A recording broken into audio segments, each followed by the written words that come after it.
Welcome to the Studio 70 podcast. Our goal is for you to join in on real, behind-the-scenes conversations about our projects and the people who make them happen. Thank you for joining us. Hey, my name's Austin Parenti. And I'm Philip King. And we have wrapped a production on Knights of the Old Republic. We've gotten a few pickups, and we're still going to get some pickups, but by and large, the film is shot and edited without visual effects at this point. It's amazing. Yeah, give us your reflections. Remember, we were in this room watching the second rough cut with a select group of people to talk about the story. From writing to filming to editing now, did you feel pretty solid? Yeah, I mean, in production, you get caught up in just the things to do. And like, we have to get this, we have to get this shot, we have to bring this person in. Okay, this scene is coming up. That you're just making and you're not actually kind of enjoying and seeing it all put together. I mean, even as one of the writers, I still didn't get to feel attached to the writing as it was coming alive because I'm like, okay, I need to make sure that I'm exposing this side of her face and not. So I'm just up in the technical. So sitting back and watching it, I'm like, man, we made it. Like, we made a movie. And then just even playing the game continually as we're in production, by watching it, seeing like, oh, this is true to the game. And like, we were actually like accurate to the source content, and it really came through, and I was impressed. Yeah, I was very pleased. I guess one indicator was like, we didn't identify a scene to delete. That's usually our opportunity to be like, okay, that we need to reshoot that scene entirely, or we need to remove it. It's just bloat. But it was just a cohesive narrative, beginning, middle, and end. And I would chalk that up to, we were super diligent about the writing and really trying to condense sections and combine things from the game to make it move quickly and swiftly through the narrative, but still be meaningful. Yeah, I think that because the game there's so much going on, we did a great job editing in our writing, like all the fluff stuff, like you were saying, that it was like, man, I don't think we can delete anything. Now, people might watch the film and be like, oh, you should have got rid of that scene. But as someone, who just enjoys the story of KOTOR, like, I don't feel, even with the performances, I don't feel there's anything that we should have cut. Yeah. And I think the second element might be the actors themselves, who had really engaging performances. They really studied the source material and tried to understand who their character was in the game and how to do a faithful adaptation of that based on their true selves. So watching scenes with Nick and Dante was, it felt spirited. Watching scenes with Bastila and Dante, Katie, I mean, it was just really marvelous. And I found myself enjoying each side character. Oh, yeah. In the middle of the film, we've talked about this a lot. My favorite section of the film is when they've departed from Taris, and the engineer is checking in with every crew member to see how they're doing, which is something you can do in the game. And they all have wildly different responses to the destruction of a planet. And so, like, when he does those check-ins, I'm just so, every time I'm like, oh, good, now he gets to talk to Katie. Now he gets to talk to Mila. This is great. I love these characters. And it was a good indicator for, do we have the sort of engaging characters that BioWare was able to build with their voice cast? And I think, obviously, the game was fantastic so much that we wanted to make a movie about it, but I think we were also able to show some sides of the characters that you don't get to see in the game, and so we tend to kind of appreciate them more. Like, in the game, Karth is annoying, like, right off the jump, and you're like, do I really have to bring him around? But he's a little bit more lovable in our film. And even Bastila, I'm like, oh, she's just so bossy. And Katie does a fantastic job in portraying her. But even early on, you can kind of like, okay, I kind of see where she's coming from, and I think I'm going to like this character. Yeah, it's one of those differences we had to think through. Is we didn't change any facts about the characters. Karth's home planet was still destroyed. His wife is deceased. His son is missing, and he's a military veteran. Okay, that's not different. Neither is his skepticism about the engineer, which is what annoys you as a player. It's literally just in the nuanced dialogue, scene by scene, that hopefully allows you to engage with that character and appreciate that character rather than be frustrated. And in the game, he's skeptical of you, which is annoying because you're like, what is there to be skeptical about? I'm a teenager playing this on an Xbox, or Katie, Bastila. I get them interchanged. They're like the same thing to me now. Kate Bastila bossing you around is like, no, I'm the main character. I should be playing the game the way I want to. But in a movie, it actually plays much softer Yeah. because they're arguing not with you, the audience, but with the engineer, Yeah. which is more entertaining. So some of it was like automatic, hopefully. How did you grow as a cinematographer through this process? And then for me as a director, thinking about Knights of the Old Republic as opposed to Iron Dusk, were there unique challenges or unique growth moments where you had a eureka in your technical skill? I think I mentioned this timeout. It's outside.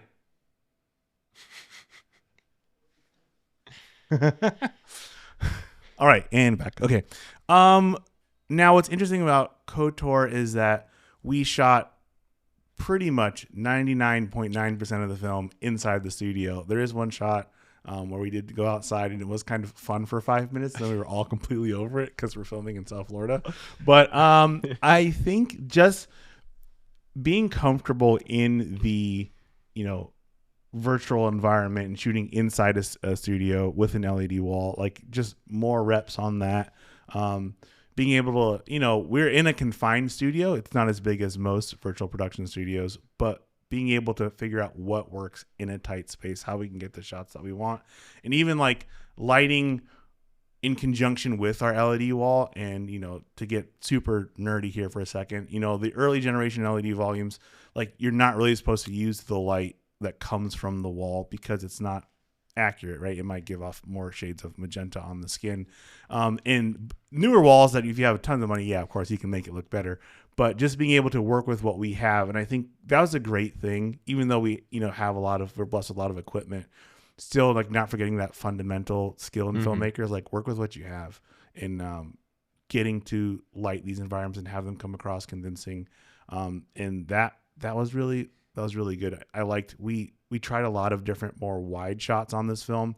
Okay, well, how do I light something with a virtual wall that's pretty wide, and my lights are in kind of confined spaces, and one's like 9 foot tall and the other one's like 5 foot tall. And so Right. just kind of jumping through some of those hoops, I do feel way more, just seasoned in that. And now, I feel that I could walk into any like virtual production set and just kind of just go like, know great. what's going to work, what's not going to work. Yeah. Even us communicating with like lens choices, we're like, what's the action? Okay, yeah, let's just switch to the 100 no matter what. Even if it doesn't make sense as a cinematographer to use 100, it's like, hey, we're in the space. This is what we want to see. Yeah. Let's go to the 100. Right. As liberating as the space is, and we could talk about this in the next section, but it's also extremely limiting. It's 55 feet by 28 feet. We have the task of making Knights of the Old Republic, the trilogy, that spans 7 planets, I think, in a room that is the size of like a large garage. In the workable space is actually even smaller because the walls in there, we're using, motion tracking. But the problem is I need this giant softbox that I put in there. So now our motion tracking system like doesn't like it. But you know what? We did it. Yeah, right. For me, this one was very different from Iron Dusk from a directing standpoint because Iron Dusk, there wasn't a lot of development for the supporting leads. And really our main character, Aeneas, was like a Clint Eastwood in his style. So really you would go into every scene and there was pretty much one way to get it right. But with a film like this that's 2 hours long, that has a robust supporting cast, and they all are developed reasonably well, there were a multitude of ways that any scene could be played, especially with the engineer. He could kind of lean into the goofy style. He could lean more serious. We could see more of a darkness come out of him. We could see more of a paragon come out of him. And that was really true for all the characters. So the actors would come in with more questions than ever, and more ideas than ever. So critically thinking, what's the best possible way that this could go, even though there are 5 probably acceptable answers, what's the one that's really going to help the film shine? That was a challenge, but it was enjoyable. In many cases, we filmed all 5 versions as well, and in editing, we'll figure it out. But I remember one, this had never happened before, where in the ancient ruins on Dantooine, when Katie is when Bastila is separated from the engineer. I just thought like, oh no. And she has the line, we need to go back. And like, that's it. So we had set up this dolly profile where we're moving with Katie as she's crawling up to the caved in section of the ruins. And she says her line. And we're in a profile, so we can't read her emotions very well. And I see from the profile, though, I see that she's actually crying. And I was like, oh, yes, that's really good. I didn't think about that, but given everything that's happened so far in her character, that's an appropriate response. And we can't see it that well because we're in a profile. So we added a shot in the middle to capture that subjectively from the front, so that was a really cool opportunity where I'm seeing the actors come with their own creativity, and it's very helpful, even though it might be different than what I first expected. And I feel like that only happened because of the nature of this ensemble heavy film. Do you feel like, I'm just curious, how did the fact that you played the game prior to many times, like I don't know how many playthroughs you have. I know you have an insane amount. 30. Like your relationship that you've built with the characters through all your playthroughs, did that kind of sway you in any way to direct your actors? And like, this is what I enjoyed out of this character in the game, or were you kind of just like, I'm ready for their willing interpretation? Yeah, no, absolutely. And that's why it was helpful that they had, for the most part, researched those characters and tried to understand them. But yeah, like when I think of Bastila now, after 30 playthroughs, what you remember are like the most delightful, fun, enjoyable interactions. We usually teasing her, and stuff like that. So I kind of let those dominate whenever I needed to make a split decision. Was what are my favorite memories with this character? What's the spirit of that moment? And how do I encourage the actor in that direction? Was there a certain character? I mean, it's hard to say because I know you love all your characters, but was Jolie. Is there a certain character on episode 1 that you felt like, hey, I'm excited to direct this character? Maybe not so much the actor, but it's like, I like, this is the character I really want to iron out and have fans kind of appreciate. And by the way, Jolie's not in the first film, so that's why I made Spoilers. that joke. Probably Karth, in the sense that I knew that I really wanted not to redesign his origin story or even his personality, but redesign the way the audience thinks about him. Again, we might have shared this in the first podcast, but like, so Gadon Thek tells you you're gonna drive this swoop bike and you're gonna do great, and like no part of the player thinks for a second, wait a minute, there's a veteran pilot standing 2 feet from me and you're not offering it to him. Well, duh, he's not the main character in the game, but in the movie that's something that has to be addressed. And that's what we used as the beginnings of Karth's slight jealousy, but definitely skepticism about this engineer guy. So once we started to realize that at every turn, this lieutenant military veteran is getting overstepped by an idiot, level 1 moron, we had to lean into that, and it made his character so much more understandable. See, BioWare had like laid the groundwork for that. We just called attention to the realities that are already there. So I was so excited to work with Nick on those. Those are probably my favorite. Nice. Moving into a second section here, this is a good time to discuss the changes that we ended up making, and why. I think, so far, if you've watched the prologue, you see that it's insanely faithful to the source material, like scene for scene, and in some cases shot for shot. And we continue to be as faithful as possible, but there were a couple of reasons, in certain spots where we did have to depart from the source material. So I wanted to kind of unpack those categories a little bit without giving too many spoilers or anything. Yeah. Because most of these things people will be expecting, but I figured they might want to be, in the know. Yeah. One of them we discussed was like the limitations of the space, but there are other limitations, like it being a 2-hour film.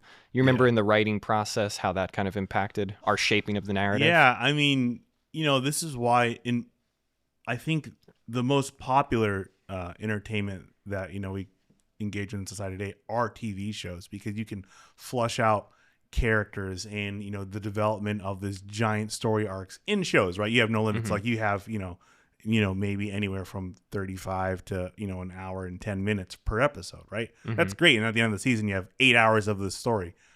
So we have roughly 2 hours, right, to figure out, I don't know what BioWare intended for the, play duration to be. But yeah, we're like, how do we pack all of this? And the hard thing is, right, in the game, like, you keep playing to the end. Like, where do you put the end point? Are we ending on Taris? Well, that movie's only going to be like maybe like an hour and change. Okay, well, let's do Dantooine. Okay, Dantooine, well, that's going to be really long because there's a training cycle, and then, there's all these side quests that should we entertain, so he learns, and then it's like, well, where do we end? Because that could be like a 3-hour film. Mm-hmm. So there were 100% challenges that we were trying to figure out, and even as we think through the next film, and I think we have a good roadmap, but it's very difficult to see, like, we want to keep the audience entertained, we don't want to get bogged down, but right. We can't cram.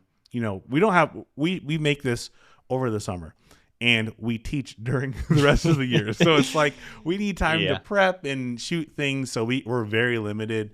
But I think we did a great job. I think people are going to appreciate what we included. Yeah. We didn't really, I don't think we pulled anything that people are going to be just like detrimental, about. Yeah, I hope not. I mean, again, because it's an unavoidable limitation. So, for example, the game is 22 hours. Yeah. I tried one night when I was in like 8th grade to play through the entire game overnight without stopping.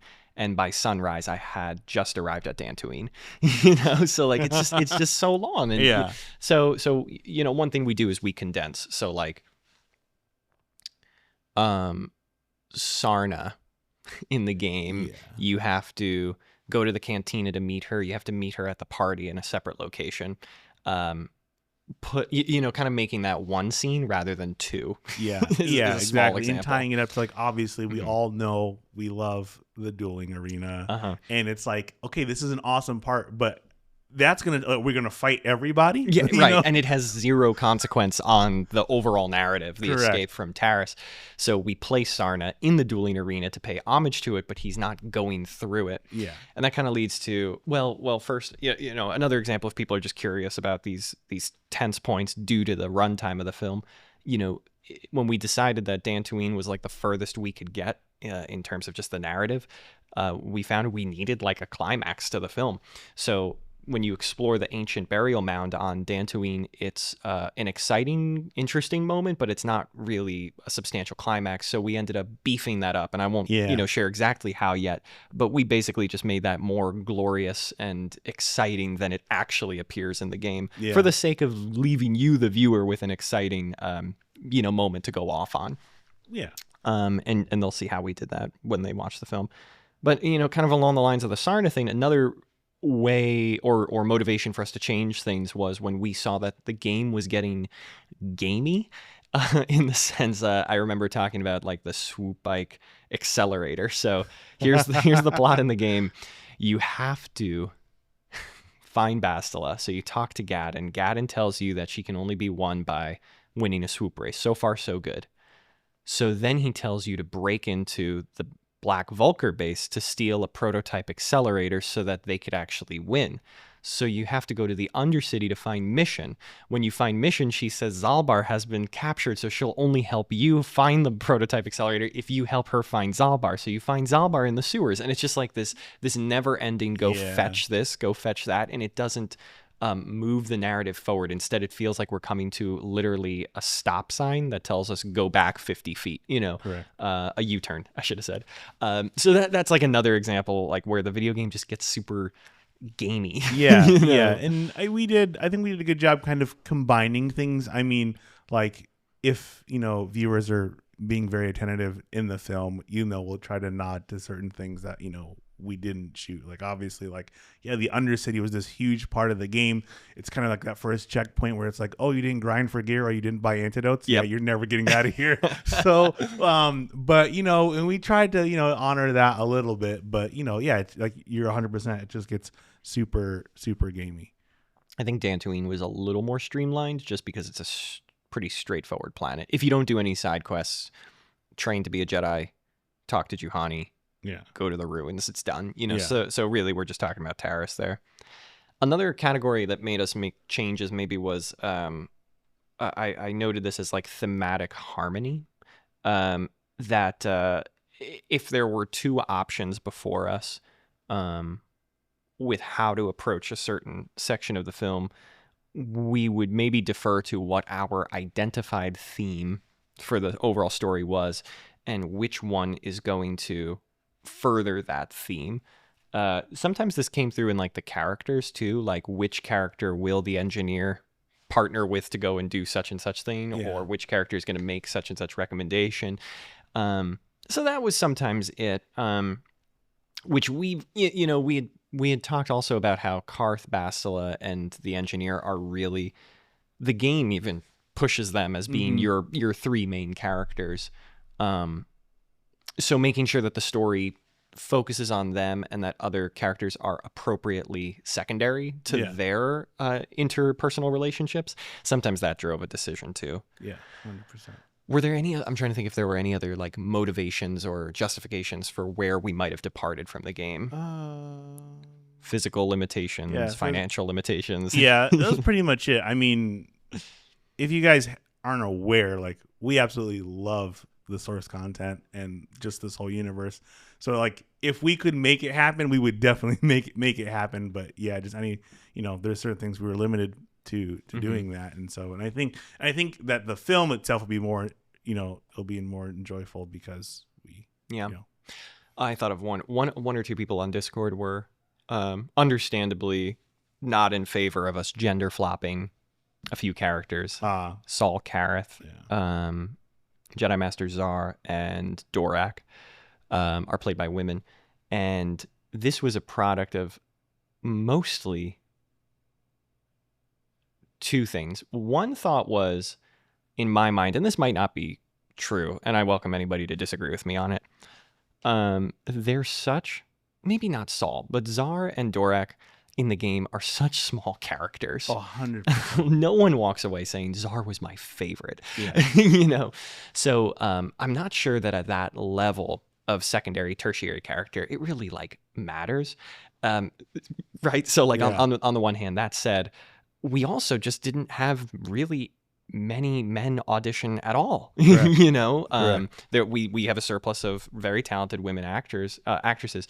So for those tertiary characters, it just made sense to prioritize talent over faithfulness to the gender of that particular third character, a tertiary character. You know what I mean? Yeah, 100%. I'm open to being wrong about Saul, as Saul will become a bigger character in the second film.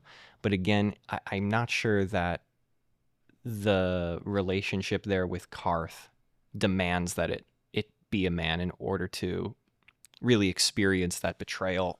I don't know. Yeah, no, and she does such a good job that I agree that it doesn't necessarily, it's like, oh, because they're a male, they have this a tighter bond or anything like that. Like, no, and I think that people aren't going to mind it at all. I mean, if you do, sorry. Yeah. But we could at least promise this, that they're phenomenal actresses. Steffi did a great job with Saul, and Celia with Zar. Yeah. Maybe one final thought is like this. I just sense that already I suspect people might grow frustrated with some of these decisions, as they experience them. Our anthem throughout all of this is our playthrough. This is not canon. Canon is the game. Go play the game. Yeah, 100%. We are taking this in our direction, and I feel like in a perfect world, there would be no shortage of Knights of the Old Republic trilogies that explore all of the different options and possibilities. Yeah.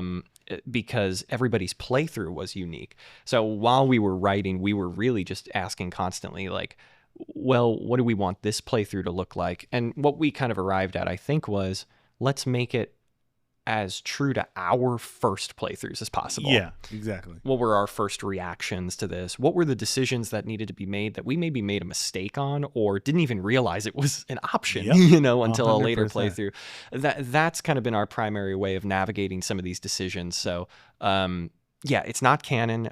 We're not hired by Disney to do this. You know, I promise it's more faithful than what Disney would ever put out. Yeah, 1,000%. I mean, yeah, like people always complain, especially when you're away from it. Like you didn't have to go here and make the project, so feel free to complain. Like you're not gonna hurt anyone's feelings, but yeah, I think that you'll be most satisfied with our film compared to whatever big time studio would have made it. I mean, they probably would have made, I don't know. What can we say? I don't know what's appropriate, but we all would have hated it. We all seen the most recent Disney stuff, and we're all upset because maybe like 5% of that crew on there is actually like in love with the source material. They're just more people are in love with making money than actually getting to make something that fans appreciate. Or worse, many of them think that things need to be fixed with the source material. Yeah. That, this is old-fashioned, this is bad. We need to correct how the Force works over here. We need to bring this up to modern understandings of ethics or whatever. And that's terrible. Right. So we're at least trying to make these decisions from a posture of appreciation and love. Yeah, I don't think I will argue with anyone if you think that the at least above the line of this crew does not have a functional understanding of how Star Wars actually works and what's going on in the world. Yeah, right. We can do Star Wars trivia whenever you want to. We'll battle. We did it all summer with each other. So lastly, we recently made the announcement, though we had kind of shared this a lot with people in passing, so it might not be a huge surprise, but we had made the announcement that we were going to do a trilogy of films. So what do you remember I think we were at Composition Coffee when we had made that realization, and what kind of drove that decision? I mean, as we kind of alluded to earlier, just really thinking through the whole story and like how do we piece this together. Clearly we can't cover everything in one film. Well, we can break it up. Well, is it worth breaking it up into multiple films? And then we definitely wanted to be mindful, hey, as we shoot this first one, Escape from Taris, like, do we enjoy it? Is everything working well? Is this even feasible? Like, are we going to give audiences something that they will appreciate? And, just talking with, you and Hunter as well, like, everything seemed to be working. We all seemed pretty happy. The actors and actresses loved it. The crew liked it. So, we thought, hey, yeah, let's continue to keep shooting and move on. Like, by the end of shooting this first film, like, we got it down pretty much to a system. So it's like, I think we could, if we had to today, we could just hop back in the studio and start, just drilling out the second episode. I think, the hardest one to identify was maybe the break where episode 1 would end and 2 begin. But, 2 to 3 is super easy. So we identified that the revelation on the Leviathan, and the first confrontation with Malik is just so obviously an amazing climax with a great cliffhanger. So that'll be where movie 2 ends. Movie 3 would run, therefore, the final star map location, maybe Rakata Prime, the unknown world, and the Starforge. I say maybe Rakata Prime because that's definitely one of those questy moments where it's just like, okay, we're at the climax, except stop, go do these things. Now, ironically, it's the easiest for us to shoot because we're in Florida, so we could do a lot on location, but I just don't know if the runtime, I think I'd rather spend time on Korriban or wherever, and consolidate the confrontation with Bastila, the first encounter, whatever. Movie 2, therefore, where does it start? Where does movie 1 end? As we discussed, we decided to beef up the ending of Dantooine so that movie 2 could literally be titled Search for the Starforge. It's jumping from planet to planet until the Leviathan abduction. Right now we're looking at Manan, Kashyyyk, and Tatooine, but, we're still writing the second film, so. Yeah, and, it has unique challenges for anyone who's played the game where, like, you finish a planet, you've just done all that work, you feel like, okay, the story's over. Okay, now let's go to another planet. And so in the writing, it's like, how do we keep people engaged? Because we're going to go to another planet. We're going to do this awesome storyline. Then we have to go to another planet. And how do we be like, okay, I'm done as the audience? Like, okay, I don't want to feel like I'm being dragged along this journey. Yeah, the way BioWare wrote the planets, they wrote the overall story is that the plot of a particular planet intersects perfectly with your quest for that star map. In order to get the star map on Korriban, in order to get the star map on Korriban, you have to train as a Sith apprentice, enter the Valley of the Dark Lords, go to the tombs. Like it takes you through the narrative of what's unfolding there. Really great trick. Airbender does the same exact thing, right? The kids are on their way to the North Pole and they stop in this town because it's in that direction and that town has a problem and they have to solve that problem. So it's great for episodic and video game content, but for narrative film, it's really tough. Maybe thinking about like Lord of the Rings or the original Star Wars movies, it's not like they got to Hoth and Hoth had a distinct narrative unfolding, or it's not like when they got to the Mines of Moria that they were there when Durin opened the Balrog cave and they suddenly had to play a role in helping that local people. No, they were passing through events that had already taken place. Yeah. So for us, it's been really tough to think, wait a minute, there's this whole, revolution on Kashyyyk, or the tension between the Republic and the Sith on Manaan and the Hrakert Rift. How much do we want to pay attention to that? Because it's not really getting us closer to the Starforge. Yeah. It is accidentally, but you know it. Yeah, and it's a game, right? I always want to level up so I can get new force power. So it's like, I will go play a whole planet again just so I can get level 3 force lightning or force storm, and now the game's way easier. Yeah, right. I can just cheese through the planets. Right. My most recent playthrough, I don't know how much time I spent on the Sunry murder case. I was like so in the weeds of like, wait a minute, did he do it? Like, I had no recollection.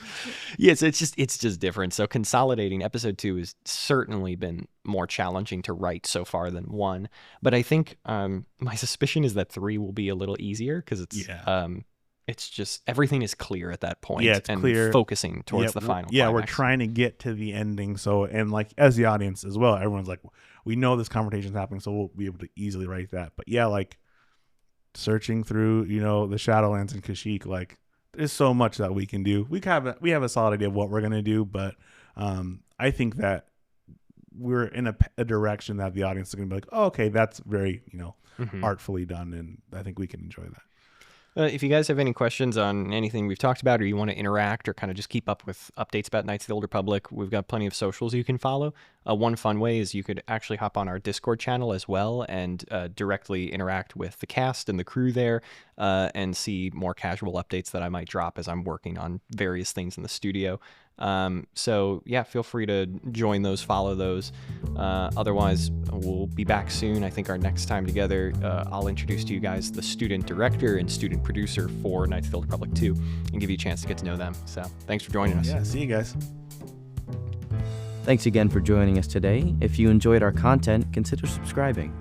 Studio 70 is a division of the King's Academy, a K-12 private Christian school in West Palm Beach, Florida.